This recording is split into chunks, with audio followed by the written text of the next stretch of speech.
All right, what is your next item that you'd like to suggest to put in room 101, Martin? Okay, so I'm looking at my list again, and I'm still going to save the big one because this one as well really does get to me, which is voice messages.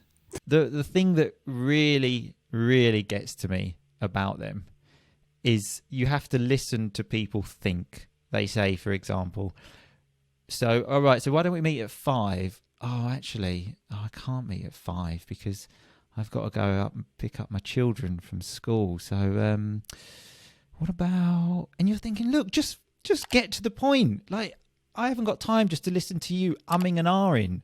Just get to the point. That's why think about what you want to say, send a message and say, let's meet at 6. Don't let me be part of your thinking process out loud.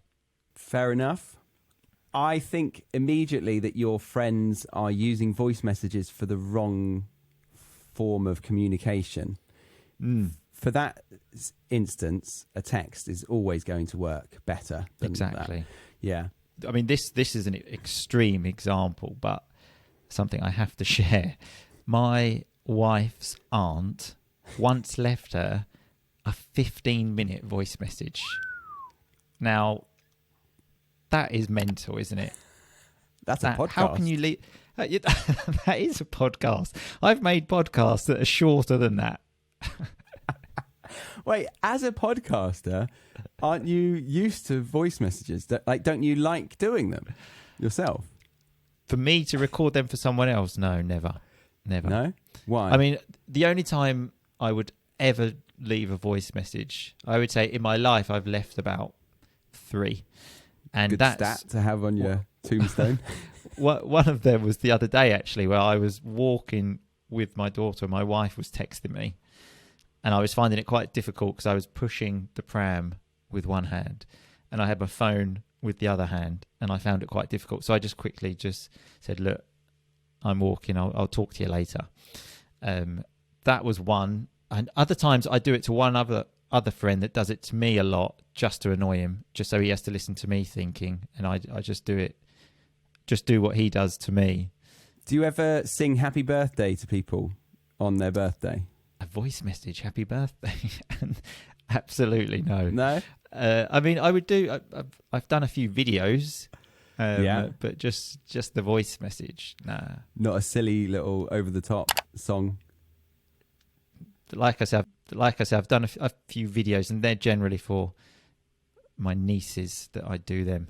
But no, definitely not the Fair voice enough. message. Because as well, it's just it's annoying as well to listen to.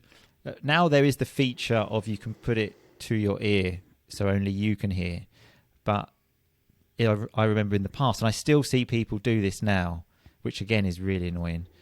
Just playing this voice message for everyone to listen to, and you're just, even just thinking about it, my blood is starting to boil. Especially teenagers now, and you just see them walking around like holding their phone like that, and you're just like, what are you doing? Like, yeah, fair enough. That does happen. Holding it like that. My partner, she holds it like that and goes around the house talking about pointless stuff to her friends, and they do long voice messages like your auntie, not quite 15, but like 7-8 minutes. And sometimes but to be fair, it's quite hard being in Australia. That's the time zone is an issue for us, the difference in time zones, so we don't always get a chance to call each other, and a voice message does provide a level of connection that a text doesn't. I can see that, but again, a 7 minute, if I just think of listening to a friend for seven solid minutes. So think about, you go to the pub and you're having a chat and the other person talks for 7 minutes without I've got a lot of those friends. I've got a lot of those friends, unfortunately. That is a bloody long time. So when I sometimes edit the podcast and I notice a stretch, I always think, God, how much do I talk? Maybe it's been like a minute. But 7 solid minutes with no response. Well, I mean, I think you've been talking for 7 minutes about the fact that you don't like voice messages for 15 minutes. It's a bit like the new version of an answer phone machine. And I, as a boy, hated answer phone machines, mainly because my mum ran a business from home, and they would always call in and they would give these long voice messages and answer phone messages, and I'd have to listen to it. It wasn't like it went quiet. It would just be announced to the house. It's quite weird, that, wasn't it? Yeah. If you think about it. Definitely. Why not record mute and then you can play it back? I actually, thinking of this, I remember a good few years ago now, a colleague of mine where I worked had recently got together with a new girl and phoned her, and she didn't answer, and he left, let's say, an X-rated voice message on her answer phone, but actually left it on her home answer phone. So her mum and dad listened to it. Relationship didn't last long, so I'm not sure why. I'm on the fence here. How do you feel about putting voice messages that should be informative texts in Room 101?